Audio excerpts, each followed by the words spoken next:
2 Corinthians 4:8. We are hard-pressed on every side, but not crushed. Perplexed, but not in despair. Maraming suliranin, maraming pressure na nagmumula sa iba't ibang dako, pero hindi naman tayo nagkakadurog-durog. Tayo kuminsan ay naguguluhan, pero hindi tayo nawawalan ng pag-asa.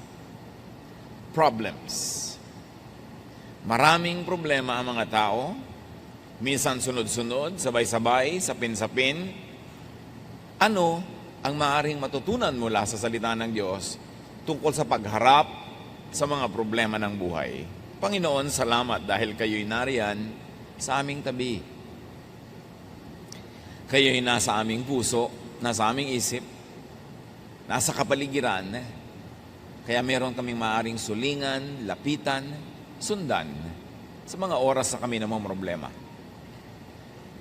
Pakatibayan niyo po ang aming loob, payapain niyo po kami, at sa sandaling ito'y pakalinisin upang tumanggap na inyong mga pagtuturo, pagtutuwid, paggabay, pagpapaliwanag, nang sa gayon ang inyong pong magandang kalooban ng siyang maghari sa aming buhay. Kayong mangusap, kayong mangaral, hinihiling namin ang lahat ng ito sa ngalan ng iyong anak na si Jesus. What to do with problems? Ano nga ba ang pwede at dapat gawin? Unang-una, accept problems as parts of life. Dapat tanggapin na ang buhay talaga may kakambal na mga problema. Ganyan talaga ang buhay. Ecclesiastes 1:8, all things are wearisome, more than one can say. Nakakapagod ang napakarami mga bagay at yan ang katotohanan sa buhay. But it's very important to look up to Jesus. John 16:33, in this world you will have trouble, sabi ni Jesus, but take heart, cheer up, I have overcome the world. Huwag kayong magtaka kung kayo'y datnan ng mga problema, pero pasiglahin nyo ang inyong mga sarili, palakasin nyo yung mga loob, kasi napagtagumpayan ko na, sabi ni Jesus, ang sandaigdigan at ang lahat ng mga suliranin, kadiliman, kapangitan, at mga kasakitan ng daigdig. Pag may problema, dapat ang sagot natin, naturally. Mas hindi natural na walang problema. Dahil yun talaga ang naging kakambal ng buhay, lalo na ang tao ay nawalay sa Diyos. But do not worry. Pag may problema, huwag atupagin ang mag-alala. Kasi walang nakakalutas ng suliranin sa pag-aalala. By worrying, you don't change a thing, you can only make things worse. Luke 21:14, make up your mind not to worry. Magpasya kayo na huwag maging balisa. Huwag mag-alala. It's a decision. It's a choice. As you can see, sabi, make up your mind. It's imperative. Isang utos, ibig sabihin, doable. Pwedeng gawin. Worrying is a habit. Yung mga lagi nag-aalala, lagi namang problema, lagi nag-iisip, kostumbre yan nakaugalian, nakasanayan. And anything that is learned can be unlearned. Pag nasanay tayo, natutong mag-alala, pwede rin tayong magsanay sa kabaligtaran nun na huwag mag-alala. Sasabihin niyo ba, alam nga namang hindi ako mag-alala. O, ano naman pala nyo, kaaalala, kaiisip, meron bang nangyari? Nasolve ba? Philippians 4:6, don't worry about anything, but pray. Pray about everything. With thankful hearts, offer up your prayers and requests to God. Pag may pinoproblema, pag may suliranin, pag may challenge sa buhay, don't worry, sabi ng Philippians. Why worry when you can pray? Imbes sayangin mo at ubusin ang iyong lakas sa pag-aalala, pagkabalisa, pamamroblema, manalangin ka. Yun, may mapapala ka doon. Sabi, pray about everything. At manalangin mula sa isang mapagpasalamat na puso. Kahit may problema ka, magpasalamat sa mga dapat ipagpasalamat. So, ina-acknowledge mo, tinatanggap mong may problema ka, pero mas tinatanggap mong mas malaki naman dapat ipagpasalamat sa Diyos. May problema ako dahil meron akong utang na babayaran, wala pa akong pera. Pero magpasalamat ka, buhay ka pa, pwede ka pa maghanap buhay, may solusyon pa yan. At biruin mo, may nagpautang sa'yo, di ba malaking pasalamat yon na may nagtiwala sa'yo? Nung nangangailangan ka, may nagpautang sa'yo, so nakaligtas ka sa pangangailangan na yon. So ba't naman hindi ka makakaligtas uli sa pangangailangan ito? So sabi, with thankful hearts, offer up prayers and requests to God. So meron kang problema, sa palagay mo at sa abot ng iyong isip ay ito ang solusyon, di hilingin mo sa Diyos. Kasi alam naman ng Diyos yun. Kaya sabi niya, sa halip na kayo mag-alala, manalangin kayo. Dalhin niyo sa Diyos ang inyong mga pangangailangan nang may kalakip na pasalamat, hindi reklamo. Marami kasi humihiling nga sa Panginoon, pero ang kasama reklamo, in the spirit of reklamo. Pasalamat. Dahil laging may dapat ipagpasalamat. Buhay ka pa. Meron ka pang mga resources. Meron pa tayong isip. Katulad ng mga namamroblema dahil namatayan ang mahal sa buhay. Anong papasalamat doon? Tatanong nila. Well, ipagpasalamat mo na nakahiram ka ng mahal sa buhay. Pinahiram ka ng Diyos ng anak, ng asawa, ng kapatid, kaibigan, ng partner. At ngayong binawi na, huwag ka magreklamo sa Diyos. Magpasalamat ka at pinahiram ka. At mag-request ka ngayon na aliwin ka, pagalingin ang sugat ng iyong puso, turuan kang makapagpahinga sa kalungkutan. Yun ang hilingin mo. Pero, laging magpasalamat. Nadapa ka ngayon. Anong ipagpapasalamat mo? Kahapon, di ka nadapa. Last week, hindi ka nadapa. Ngayon lang. Kinakalimutan natin kasi yung mga blessing. Kaya nagiging napaka-negative ng paningin natin sa buhay. Pray. Then concerning what you can do, do.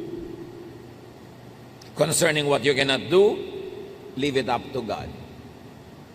Matapos manalangin, matapos na huminga sa Diyos, matapos na mag-unburden sa Diyos, humiling, mag-isip na.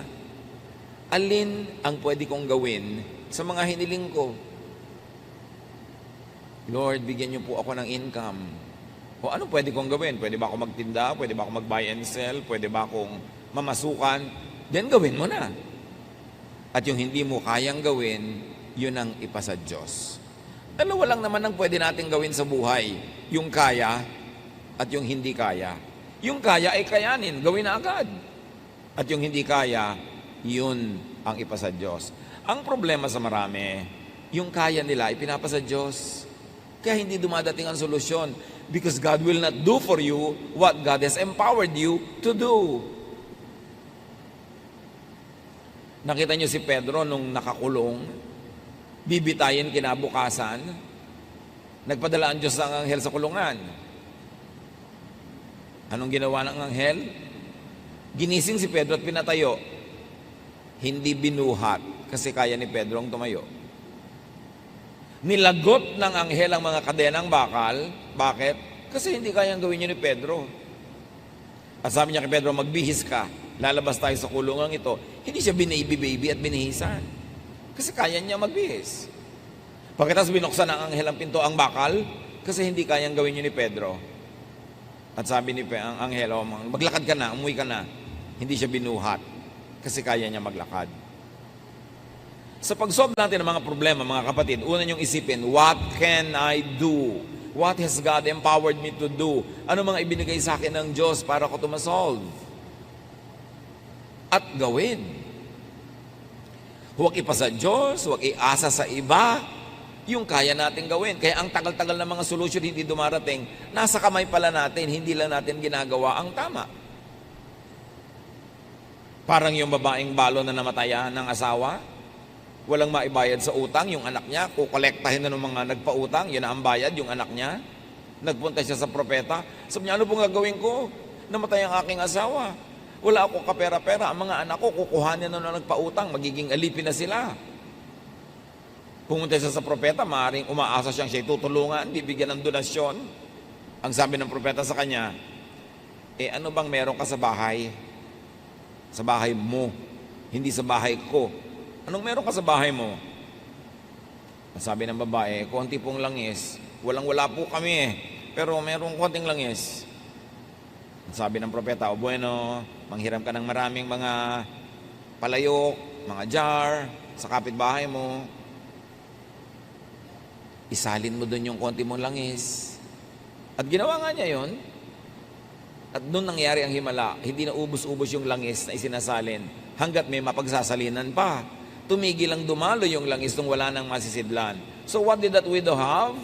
She had a little oil and she also had goodwill among her neighbors na nagpahiram sa kanya ng mga lalagyan.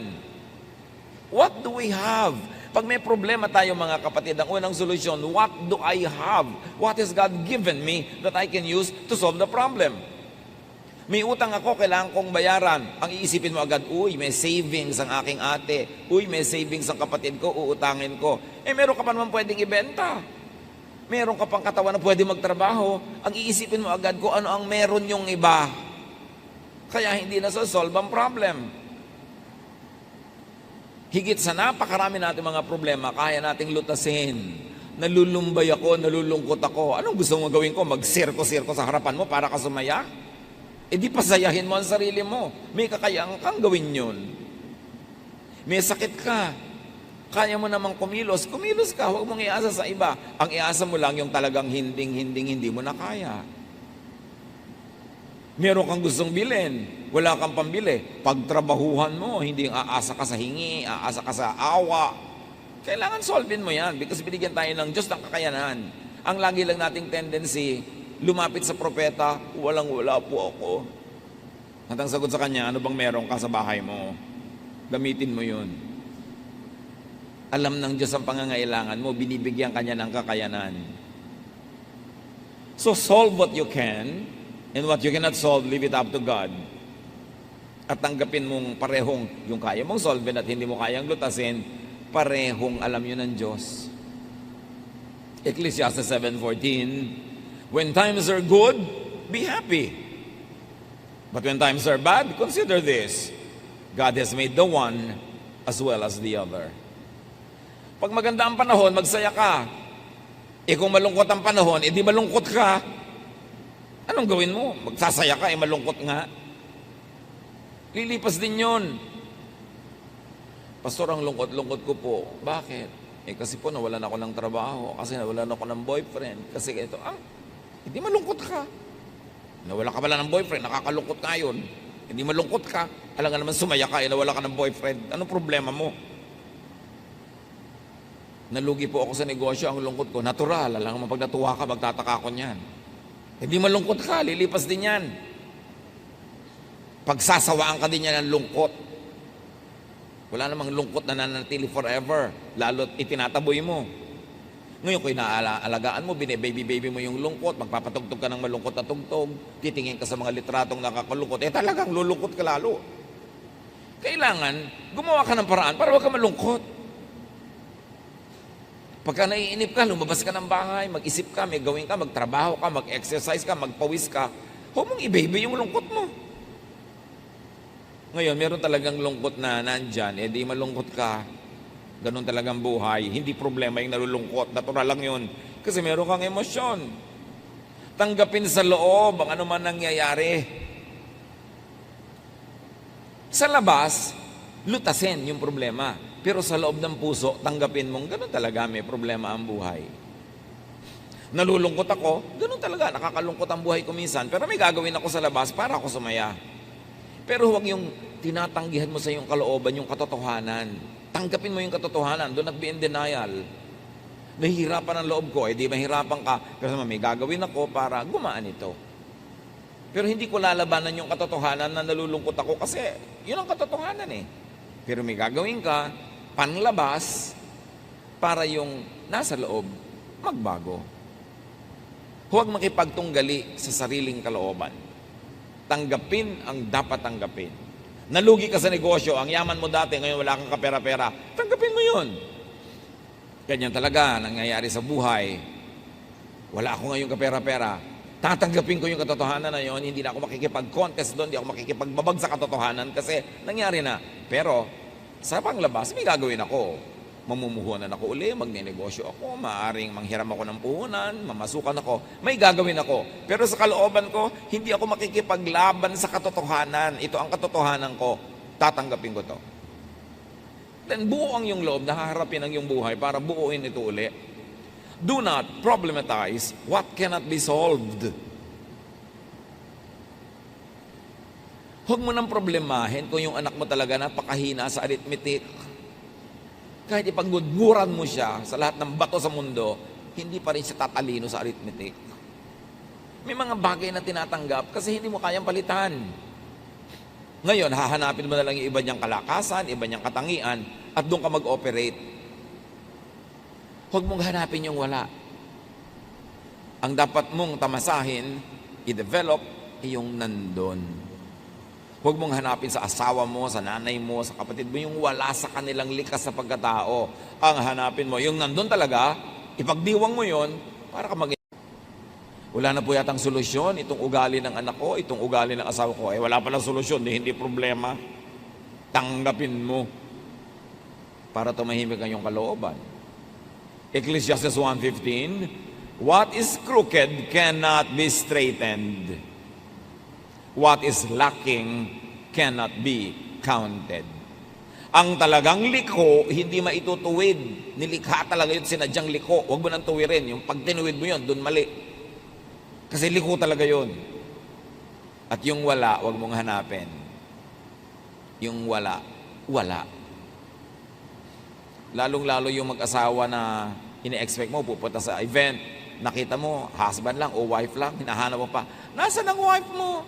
Nasaan ang husband mo? Gusto mo sabihin, nag-away kami kanina, hindi ko kasama ngayon.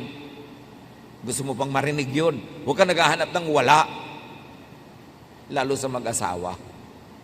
Pag wala yung isa, alam mo na, either talagang may ginawa o nag-away sila. Gusto mo pang uriratin. Bakit wala? Huwag nyo nang hinahanap ang wala. Why struggle? Why stress yourself? Do not problematize a non-problem. Just accept it and live with it. Kahit sa anatomy ng katawan ng tao, meron ka talaga hindi kayang baguhin eh. Tanggapin mo, ipagdiwang mo. Ang lapad po ng noo ko. Paano naman natin pakikitirin ang noo mo? Magbabawas tayo ng bungo mo. Patungan mo ng plato. Lagyan mo ng florera, lagyan mo ng drawing, gawin mo, celebrate it. Instead of worry about it. Pero mo ang lapad ng noo mo. Pwede ng reflector yan pagka may madilim. So, bakit mo problema yun? Hindi mo naman kayang palitan. Matthew 6:27, can any one of you, by worrying, add a single hour to your life? Sa pag-aalala nyo ba naman ba, kaya nyo dagdagan kahit isang oras man lang ang buhay nyo? The obvious answer is no. And the obvious lesson is, so why worry? Nasa abroad po ang asawa ko, 1 taon pa bago bumalik, lungkot na lungkot po ako. Di gumawa ka ng paraan para huwag ka malungkot. Kasi hindi pa naman talaga babalik yun hanggang hindi bakasyon. O pauwiin mo na lang, ay naku, paano naman po ang remittance? Yun pala, huwag ka malungkot dyan. May remittance ka naman pala eh. Gumawa ka ng paraan. Huwag yung gusto mo ng may remittance, gusto mo pa nandiyan pa siya at hindi ka pa nalulungkot. You cannot have your cake and eat it too. Maraming lungkot natin, self-made, self-manufactured. Tanggapin mo. Nagpasya kayo na mag-a-abroad siya ng ilang taon, tanggapin mo na gano'n yun at magpakatino ka sa buhay, magpakatino siya sa buhay para sa oras ng pagbabalik niya, nandiyan ka pa. O babalik pa siya. Ayusin. Ecclesiastes 8:17, no one can comprehend what goes on under the sun. Despite all their efforts to search it out, no one can discover its meaning. Even if the wise claim they know, they really cannot comprehend it. So sabi nga ng mga kabataan ngayon, do not overthink. Do not always seek rhyme or reason for what happens. Hindi lahat may dahilan, hindi lahat may sense. Meron pang isa, naku, nagkasala po kami ng boyfriend ko. Namatay po yung tatay niya. Dahil po kaya nag-commit kami ng kasalanan ng boyfriend ko. Sabi ko, anong ibig mong sabihin? Gano'n ng Diyos. Nagkasala kayong dalawa, pinatay yung tatay niya. Ano naman klaseng pagtingin mo sa Diyos? Eh di dapat kayo ang pinatay. Di ba? Bakit yung tatay niya? Ba't idinamay ng Diyos? Ano man ang klase mga pananaw yan sa buhay? Namatay siya dahil namatay siya. May ibang dahilan yun. Hindi dahil may kasalanan kayo. At sa lagay, nagkakasala yung kapitbahay, ikaw bigla ang namatay. Marami tayong baluktot na pananaw tungkol sa Diyos. Kasalanan ng mga maling mga pagtuturo at mga pag-aaral. At sabi sa Ecclesiastes 9:11, time and chance happens to all. Sabi, may mga panahon talaga walang rason nangyayari ang mga bagay-bagay, walang dahilan. Swerte-swerte, malas-malas. Yun talagang ibig sabihin ng Ecclesiastes 9:11, ha? Huwag kayong matakot sa word na swerte, malas. Ecclesiastes 9:11, yung ibang version sabi, some really have their portion of bad luck. Yung ginawa ang tama, ginawa lahat ng mabuti, pero hindi pa rin nagtagumpay, time and chance happens to all na yun. Huwag mong sobrang sisihin ang sarili mo, sisihin ang iba, sisihin ang lola mo, sisihin ang mga Kastila, mga Hapon. Talagang nangyayari ang mga bagay-bagay kung minsan na wala namang maisip kang dahilan. Tanggapin mo na lang. Don't overthink. Then do what you can. 1 Samuel 10:7, do what must be done. May kailangan kang kausapin, kausapin mo. May kailangan kang pakiusapan mo. May kailangan kang singilin mo. Do what you can. At napaka-importante, do for yourself what the occasion requires. It's the same verse, said in another version. 2 Timothy 1:7, for the Spirit God gave us does not make us timid, but gives us power. Ang ibinibigay daw sa ating Espiritu ng Diyos ay yung hindi nagiging mahiyain ka, dungo, kimi. Ang Espiritu ang ibinibigay ng Diyos ay nagbibigay sa inyo ng kapangyarihan. Kapangyarihan magsalita, kumilos, gumawa, makipag-negotiate para masolve ang yung mga problema at magawa ang mga dapat gawin. Yung nahihiya ako, hindi yan galing sa Diyos. Yung mahiyain, kimi, hindi yan gift ng Diyos. Because it will limit you. Ang Espiritong ibinibigay ng Diyos ay nagpapalakas ang loob. Espiritong nagpapatapang. Hindi para gumawa ng mali, kundi para gumawa ng tama. Para itama ang dapat itama. And then for what you cannot do, seek and get help to solve the problem or to remove or nullify the problem. Merong dalawang tao, parehong may problema. Yung isang widow, babaeng balo, nakademanda siya at ipapatalo siya ng judge dahil yung judge nabibili. So ang problema ng widow, paano ako mananalo sa case na dapat ko naman talaga ipanalo? So binigyan niya ng problema yung judge. Kinulit niya ng kinulit. Sa problema ng judge, pinapanalo na siya. So parehong na-solve ang problema nilang dalawa. Pero meron kang dapat gawin. Kung kimi-kimi ka, widow-widow ka, matatalo ka sa kaso. Luke 18:3-5.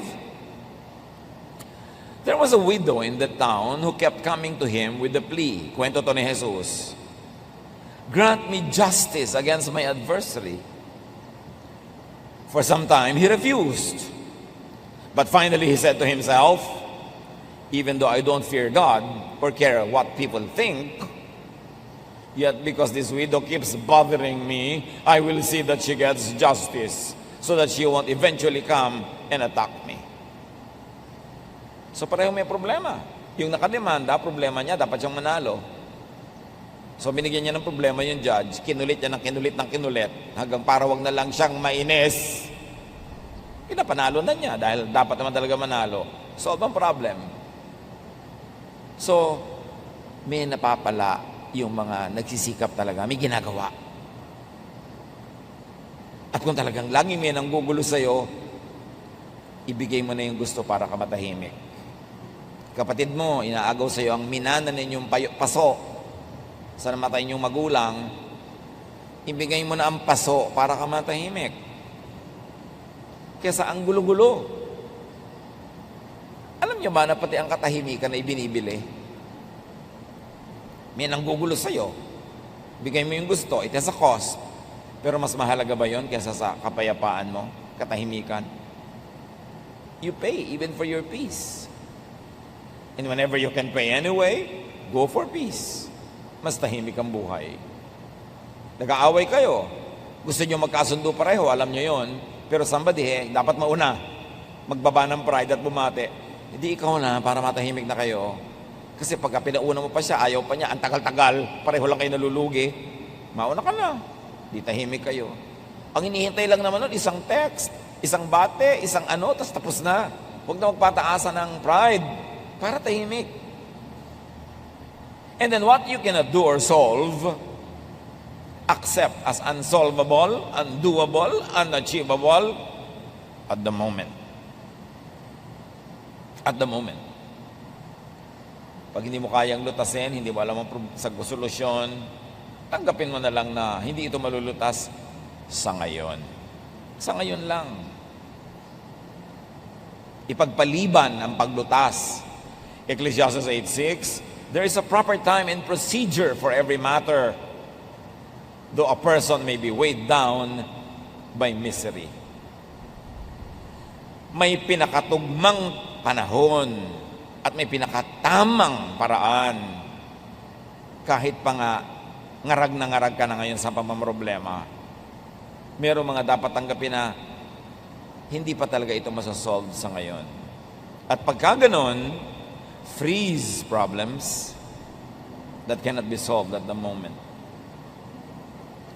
Parang ulam na hindi mo pa pwedeng lutuin ngayon, lagay mo sa freezer. Ganon din ang mga problemang hindi mo pa kayang lutasin ngayon, wala pang malinaw na solusyon, ilagay mo sa freezer and attend to them at the right time. Kailan po ang right time? Malalaman mo, mararamdaman mo pag right time na pwedeng solven. Pero kung nararamdaman mo ngayon na wala pang solusyon, mas mainam na huwag mong galawin. Kasi hindi mo alam. Parang yung mga archaeologists, pag naguhukay sila sa lupa ng mga iba't ibang uri ng kayamanang pangkulturang artifacts, may mga pagka nahanginan nasisira, mayroong pagka na-expose na biglang nabubulok, ang tagal-tagal hindi nabubulok nung nasa ilalim ng dagat o nasa ilalim ng lupa. So kumukuha lang sila ng konti, tapos iiwan nila yung maraming bagay, tatabunan nila uli. Bakit? Kasi hindi pa nila kayang solve it ngayon yung preservation issues, hindi pa nila kayang lutasin yung mga tanong tungkol sa mga bagay na yon, saka na. May mga ganon din. Kahit problema ng mag-asawa, pinipilit mo, ngayon na, sabihin mo na sa akin, may tama pa rin panahon. Pag premature, na pag-usapan agad, hindi kayo handa pareho, lalo lang nakakasira. Ecclesiastes 3:1 and 11, there is a time for everything and a season for every activity under the heavens. God has made everything beautiful in its time. May panahon ang lahat ng bagay. Huwag madaliin, huwag ding huli, dapat tamang panahon. Parang kawayan, ang mga kawayan, alam ng matatanda nung araw, dapat tinataga sa panahon. Hina-harvest sa bare months. September, October, November, December. Pag doon mo pinutol yung kawayan, hindi siya bubukbukin. Or baligtad, huwag kang harvest sa bare months. Basta isa sa dalawa, i-google nyo na lang. Pero ang mahalaga, may tamang panahon. Pati pagputol ng kawayan, may tamang panahon kung kailan mo papagalitan yung dapat pagalitan, sitahin yung dapat sitahin. May tamang panahon para ituwid ang isang maling bagay, may tamang panahon. Hindi lahat ng tamang gawin, kahit anong oras, ay tamang gawin yon. May panahon pa rin. Kaya mahalaga, pag mainit ang ulo mo, galit na galit ka, huwag ka muna kumibo.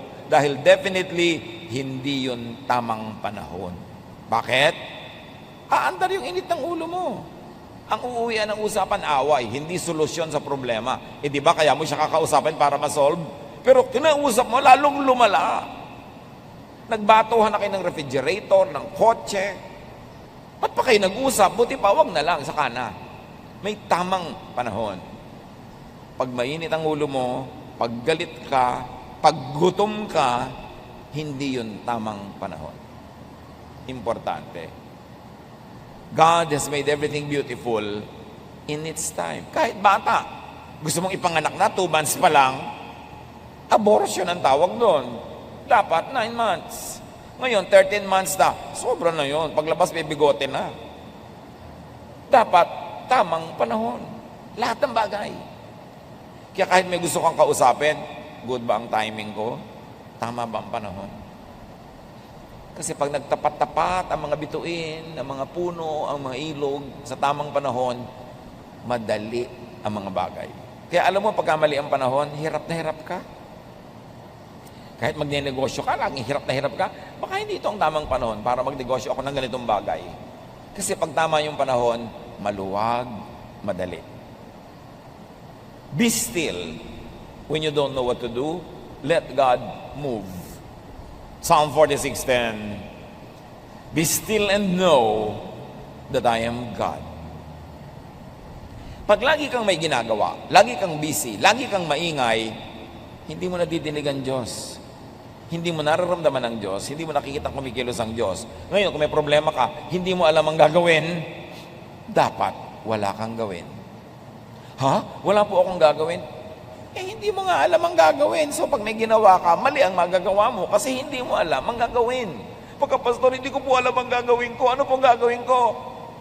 Ulitin mo sinabi mo, hindi ko po alam ang gagawin ko. Ano pong gagawin ko? Hindi mo pala alam, di wala kang gagawin. Manahimik ka. There are problems that get solved by themselves over time. Parang sugat. Hayaan mo lang yan, gagaling yung mag-isa. Huwag mong kutkutin every day. There are problems that get solved by not solving them, by not interfering with them. Andar yan mag-isa, hahanap yan ng solution. There are problems that get solved with the passing of time. Panahon lang pala ang makakalutas dyan. Hindi pakikialam natin, panahon. And there are problems that get solved with the rearrangement of the universe. Okay, inaasma ka lagi, pero buwan kasi ng mga pollen. Pagka pala hindi na buwan ng mga pollen na lumilipad sa hangin, mawawala na yung asma mo. Nasosolve sa paglipas ng panahon. And there are problems that get worse pag pinakialaman mo sa maling timing. Tandaan niyo mga kapatid, pag walang magandang option, pag walang katanggap-tanggap na choice na gawin, be still. Don't do anything. It is the best. Siyempre, dapat ka makiramdam kasi baka naman dapat may gawin ka na, wala ka pang ginagawa. At kung kailan wala kang dapat gawin, doon ka may ginagawa. Mali ng mali. Dapat ang tao nakikiramdam. Be discerning. Be spirit-led. And if you are not gifted with great discernment, magpapayo kayo, humingi ng tulong sa mga taong gifted with discernment. Kakausapin ko ang anak ko tungkol sa boyfriend niya na ayaw ko. Pero tama ba ang timing? Tanungin mo yung kapatid mo, yung pinsan mo, okay bang kausapin ko yung anak ko? Anong tingin nyo? Get some opinion of people who are godly, whose decisions have been proven by time to be correct. And do not over-focus on the problem. Kahit may problema ka, dapat tuloy ang buhay. Uy, may kasalan ng pinsan natin. May problema ako eh. Masasolve mo ba by not attending? Hindi. Halika na, umattend na tayo. Tuloy ang buhay. Ilagay mo yung problema mo sa isang kahon. Balikan mo na lang mamaya. Pero dapat, tuloy ang buhay mo. Get and live a life in spite of the problem. Pag bawat problema, titigil kayong mabuhay, naubos na ang inyong deadline ng life on earth, wala pa nangyari sa inyo. Kasi everyday, titigil kayong mabuhay, basta may problem. So tuloy ang buhay, yun lang part na may problem na yun, ang inyong ilagay sa isang sulok, sa isang lugar, hanggang balikan nyo. Make and enjoy breaks from problems. Lalo kung ang dami niyong problema, mga kapatid, umimbento kayo ng kasiyahan, umimbento kayo ng recess, umimbento kayo ng pahinga para makaipon uli ng lakas. And because of distance, we get illumination. Nagkakaroon ng kaliwanagan ng ating isip pag medyo lumalayo-layo tayo sa iritasyon, sa problema. At pagbalik natin doon sa problema na yon, mas malinaw ng ating isip. Ecclesiastes 5:3, a dream comes when there are many cares. Kaya pag lagi kami iniisip, problema, nagkakabangungot ka, marami ka napapaganipan na nakakapagpasakit ng ulo. So do not always rely and believe in dreams. Kasi pag ang tao lagi nag-iisip, talagang mananaginip. Hindi lahat ng panaginip ay galing sa Diyos. Kung minsan, isip ka lang kasi ng isip, kaya tulog ka na, umaandar pa yung isip mo, doon sa lagi mong iniisip. Hindi naman common at pag natutulog ka nga, nawawalan ka ng control sa brain mo umaandar siya mag-isa. Kaya yung mga laging pinag-iisip mo habang gising ka, aandar yun pag nananaginip ka. Hindi lahat yun galing sa Diyos. Isang guni-guni. Bungang isip. Kaya kailangan ng tao, mas may problema tayo, mas gumawa tayo ng paraang sumaya. O sumaya-saya man lang kahit konti. Magkaroon ng pahinga sa pag-iisip. Ecclesiastes 7:8, go, eat your food with gladness and drink your wine with a joyful heart. For God has already approved what you do. Always be clothed in white and always anoint your head with oil. Ang sinasabi lang wear something comfortable. Wear something you feel good and you look good in. Relax. Be comfortable. Look good. Feel good. Yan ang armas mo sa pagharap sa maraming problema ng buhay. Lumikha ka ng saya kung hindi ka masaya. Para maputol yung tuloy-tuloy na lungkot. And remember to benefit and learn from problems. Everything that happens is a blessing to those who love God and are called according to His purpose. Because problems are great teachers.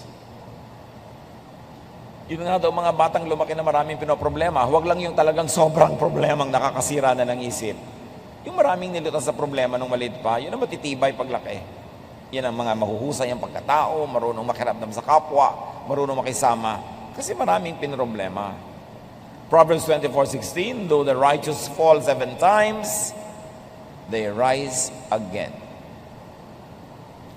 So huwag problemahin na huwag magkaproblema. Ang ating problemahin ay how to be righteous.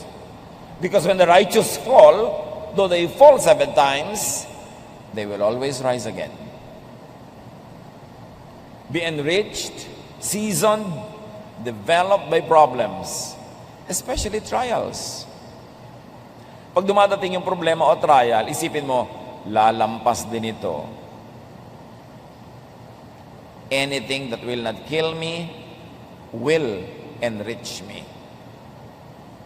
So pagka hindi ka napatay ng problema, edi ikaw ang nabuhay, pinayaman ka at pinalakas ng problema na yon. So malilipas din ito. Mga kapatid, pag dumadaan kayo sa sobrang dilim, sobrang bigat, sobrang hirap, sabihin nyo ito, this too will pass. Lilipas din ito. Hindi ito forever. James 1:2-4, my friends, be glad even if you have a lot of trouble. You know that when you learn to endure by having your faith tested, but you must learn to endure everything so that you will be completely mature and not lacking in anything. Sabi ikatuwa nyo, pag may dumarating na mga hirap at suliranin at pagsubok, kasi pag napagtagumpayan nyo na yan, you will end up better, richer, wiser person. Anticipate nyo na malalampasan nyo yan. At pagkalampas nyo, better na kayo dapat. Problems can make you better or bitter. Pwedeng maging mapait ang pananaw nyo sa buhay o pwedeng napaganda ang inyong pagkatao. The same heat that melts the wax hardens the clay. So the same problem na nakakagupo sa iba are the same problems that can make you stronger. Turn your problems into blessings by being strong, by doing the right thing, by not doing what should not be done at the moment, and you will end up winner. Choose purpose to be better. Pag dumaan kayo sa malaking paghihirap, mapipili nyo naman kung kayo'y magiging better o bitter. Kung bubuti ang pagkatao nyo o sasama. Kung kayo nakaranas ng sobrang gutom, makakapili kayo kung magiging maramot kayo pagkalampas noon o lalo kayo magiging mapagbigay kasi ngayon nauunawaan nyo na ang mga nagugutom. Pwede nyo piliin ang inyong reaksyon. 2 Corinthians 4:8-9 and 17, we are hard-pressed on every side, but not crushed. Perplexed, but not in despair. Persecuted, but not abandoned. Struck down, but not destroyed. For our light and momentary troubles are achieving for us an eternal glory that far outweighs them all. Of course, the original context of the verse is about spiritual persecution because people are godly. But the universal idea behind this verse can be applied in our situation anywhere, anytime. Oo, may problema ako, pero buhay pa ako. Nabibigatan ako, pero hindi pa naman ako durog. May pag-asa pa ako. Ang lahat ng ito, God will turn into blessings and strength for me basta lampasan ko lang using God's methods, doing it God's way. Philippians 4:12-13, I know what is best to be in need. I know what it is to be in need. And I know what it is to have plenty. I have learned the secret of being content in any and every situation, whether well-fed or hungry, whether living in plenty or in want. I can do all this through Him who gives me strength. So sa meron at sa wala, sa marami at sa konti, sa malamig at mainit, sa hirap at ginhawa, malalampasan ko ang lahat ng ito dahil pinalalakas ako ni Jesus. Yan ang dapat wag lilimutin. And then avoid and minimize possibilities of having problems. Kanina, how to face problems. Ngayon, paano nga pa ba natin mapapakonti ang posibilidad na magkaroon tayo ng maraming problema? O matalo tayo ng problema? 1, empower, strengthen, enrich yourself. Ang daming problema, pera lang ang katapat. So, para maghanda tayo sa mga darating na problema, make money. Save money, invest money, earn money. Kasi maraming problema talaga may katapat na peso sign. Ecclesiastes 11:1-2 or 6. Ship your grain across the sea. After many days you may receive a return. Mag-export ka daw, magtinda ka. At pagkalipas ng ilang araw, may tubo ka na. Invest in 7 ventures. Yes, in 8. You do not know what disaster may come upon the land. O mag-invest ka pero mag-diversify. Magtayo ka ng maliit na tindahan, mamuhunan ka, mamasukan ka, ganito, magganon ka. Marami kang gagawin kasi hindi mo alam kung saan ka tutubo at saan ka malulugi. Alin ang magkiklik, alin ang hindi. Do not put all of your eggs in one basket. Kailangan marami kang pwedeng asahan. Kasi sabi, hindi mo alam kung ano mga darating na mga hirap Pag marami kang paa, mas mahirap ka matumba. Kaya dapat, marami kang haligi, marami kang pinagkukunan. Sow your seed in the morning, magtanim sa umagang-umaga, and at the evening, let your hands not be idle, for you do not know which will succeed, whether this or that, or whether both will do equally well. So sa umaga, habang hindi pa mainit ang araw, magtanim ka na. At pagkatanim mo, mainit ang araw, nasa bahay ka na, hanggang gabi, mag-hobby ka, mag-wood carving ka, magluto ka, magtinda ka, may gawin ka pa. Huwag mo lang asahan yung itinanim mo ng umaga, tapos matutulog ka na maghapon. Dapat marami kang ginagawa. Sabi ganon, kasi hindi mo alam kung alin sa mga ginagawa mo ang magtatagumpay. May mga anak ka, in-invest mo na lang sa isa, pinabayaan mo na yung lahat. Pero sure ka ba na yung isang yun ang magtatagumpay? Hindi natin alam. Dapat investan mo lahat, mahalin mo lahat. Kumisan ka, yung hindi mo pa inaruga ng bata, yung pa ang mag-aalaga sa'yo, pagtanda mo Hindi mo alam. So maging nice ka to everybody. Hindi mo alam kung sino sa mga tao sa paligid mo ang tutulong sa'yo pag nangailangan. Kaso, tulungan mo sila ng tulungan habang kaya mo. Hindi mo alam kung alin sa itinatanim mong buto ang tutubo. So, damihan mo ang tanim. Para masiguro ka. Kasi sabi nga natin, maraming problema, pera ang katapat. Hindi lahat, pero marami. Make money. Yan ang magandang preparasyon para pagdating ng problema, may lakas ka. Ecclesiastes 7:12, wisdom is a shelter as money is a shelter. Nakakakanlong ka sa karunungan, nakakakanlong ka rin sa pera. Mabuti na yung maraming pera, may karunungan pa, marami kang kanlungan. In Ecclesiastes 10:19, money is the answer for everything. Siyempre, may exaggeration involved, pero ang laki ng truth. Pera lang ang katapat niyan. Marami ka ng problema, di ba? At lagi nating sinasabi, mga kapatid, kung ang problema ay may price tag, solvable. Ang mahirap na problema yung walang price tag. Kaya dapat ma-eliminate na yung may price tag. Ma-solve mo na, may paghahanda ka dyan. And very importantly, how do you prepare for troubles in life? Make friends. Make allies. Dapat marami kang kaibigan, marami kang kakampi para pagdating ng problema, may tumutulong sa'yo. Walang paghahanda sa problema, sa kasakitan, sa kinabukasan, yung mga taong nakikipag-away sa kapitbahay, nakikipag-away sa sariling mga kapatid, nakikipag-away sa mga katrabaho, kaaway ang lahat. Dahil darating ang problema, wala kang karamay. Nakakatiyak ka ba na lagi kang malakas? Na lagi mong kayang gawin ang mga dapat mong gawin? There are times in our lives when we live only out of charity, na nabubuhay lang tayo at nadudutungan ang buhay natin dahil sa awa ng iba. At dahil pwedeng dumating ang ganong pagkakataon, ang isang malaking paghahanda sa ganon, makipagkaibigan, makipagmabutihan, makipagkapwa-tao, makipagtulungan para magandang preparasyon yun para sa sarili mo ring pangangailangan. Proverbs 12:26, the righteous choose their friends carefully. In Proverbs 18:24, one who has unreliable friends soon comes to ruin, but there is a friend who sticks closer than a brother. Malaking kayamanan ng mga kaibigan na alam mong dadamayan ka.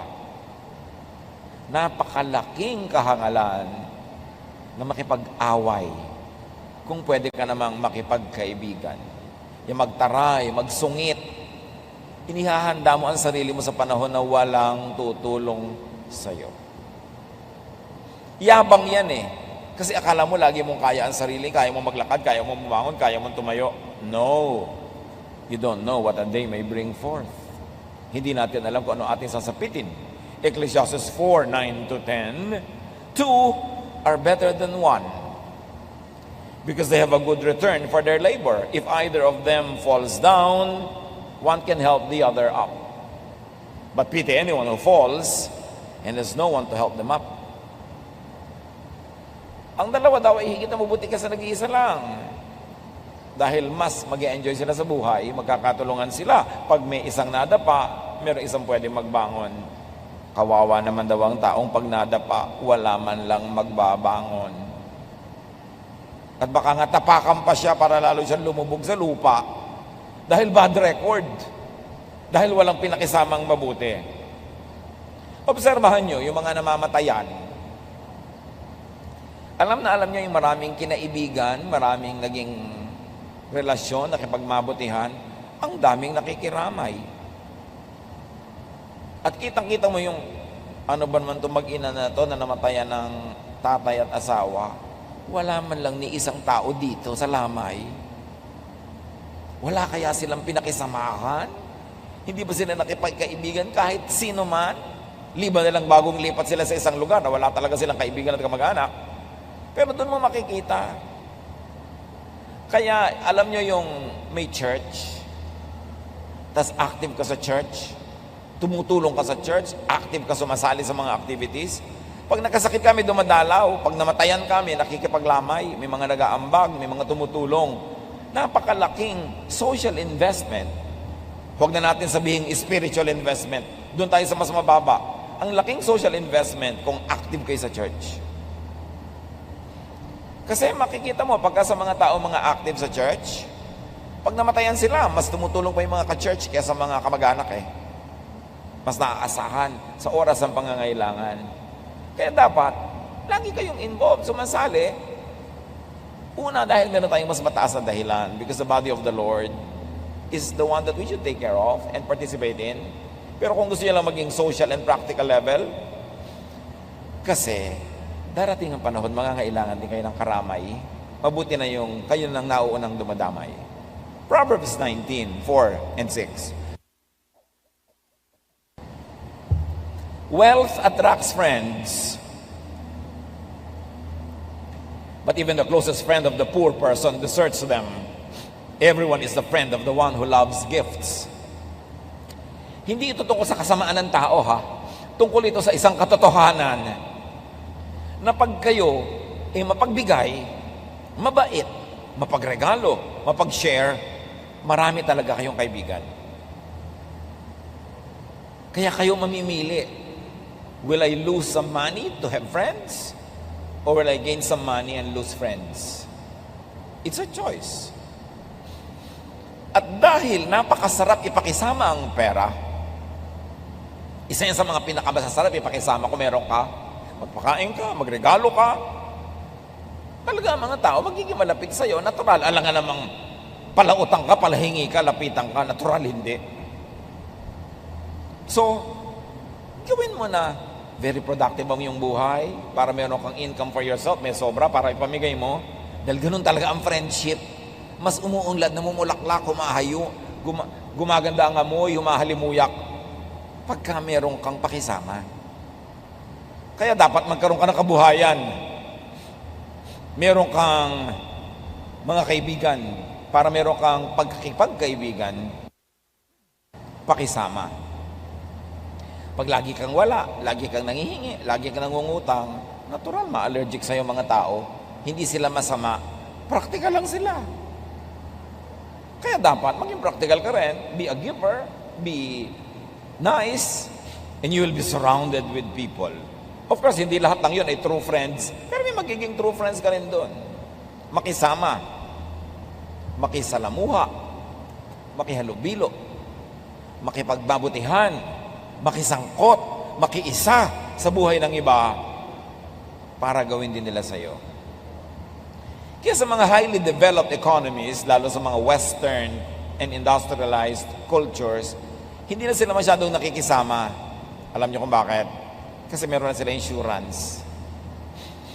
Meron na silang mga paghahanda sa kanilang pagkakasakit, sa kanilang pagkakaratay, sa kanilang kamatayan. Kaya hindi na sila masyadong nakikisama. Pero sa baryo, bakit ka sobrang nakikisama? Birthday ni ganon, attend ka. May handaan doon, tutulong ka. Bakit? Kasi sa gabi, may emergency ka, wala kang kotse, kakalampagin mo yung kapitbahay mo, hihiramin mo yung kotse niya para madala ka sa ospital. Kaya yung mga taong maraming pangangailangan, mas dapat nakikisama. But it is noble and godly na wala ka ng pangangailangan, mariwasa ka na, tapos ang galing mo pa rin makisama. Yun ang tunay na pakikisama kasi wala kang vested interest.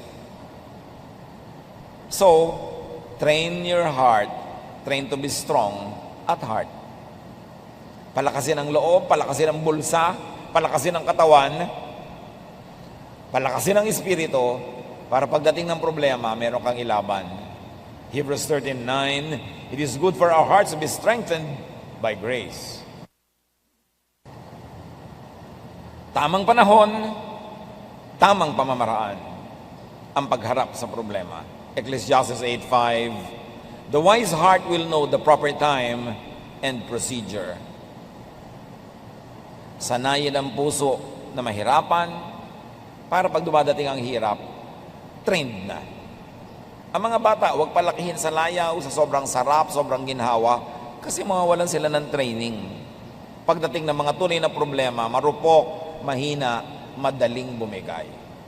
Ang laki sa layaw, karaniway hubad, sabi ni Balagtas. Sa bait at muni, sa hatol ay salat. Masaklap ang bunga ng maling paglingap, habag ng magulang sa irog na anak. Dapat tinetrain mo ding mahirapan, mapagod, magtipid, kahit may pera kayo. Kahit meron kayong mga katulong sa bahay, kailangan meron silang assignment, malinis, magligpit, mag-ayos-ayos, para train sila sa buhay. And remember, do not be too emotional. Walang nakakalutas sa problema, sa drama, sa iyak. Nalulutas yan sa pag-iisip at sa social network at syempre sa guidance ng Panginoon. At kung maraming problema o darating pa lang ang problema, get a boost. Magpasaya ng magpasaya sa puso para pag dumating yung mga lungkot, marami kang mawi-withdraw na happiness, hindi ka masisiro balance. Proverbs 12:25, anxiety weighs down the heart, but a kind word cheers it up. Mga kapatid, pag tayo ay may mga kasama na may problema, a kind word can go far. An unkind word can destroy whatever is left of their strength, but a kind word will always boost them up and help. So be kind sa mga namang problema. Maraming namang problema, nagdidilim ang isip, nalilito, be kind. A kind word will help. Pray with people who have problems. And whenever you can help, help. You don't know when it's your turn to need help. Dear Lord, we thank you that you are there in our hearts, you are there in our midst, you are here with us. Paglinawin niyo pong aming isip. At sa sandaling ito, dalangin namin, Panginoon, mga kapatid na namomroblema, bigyan niyo po ng linaw ng isip, lakas ng loob, at mga makakatuwang makakatulong. Right now, Father, we pray for everyone present na maraming suliranin. Hayaan mo na ang mga bahagi o ang buong mensaheng ito ay makapagpaliwanag, makatulong at makapaghawa ng daan para sa ikalulutas ng kanilang mga pinoproblema.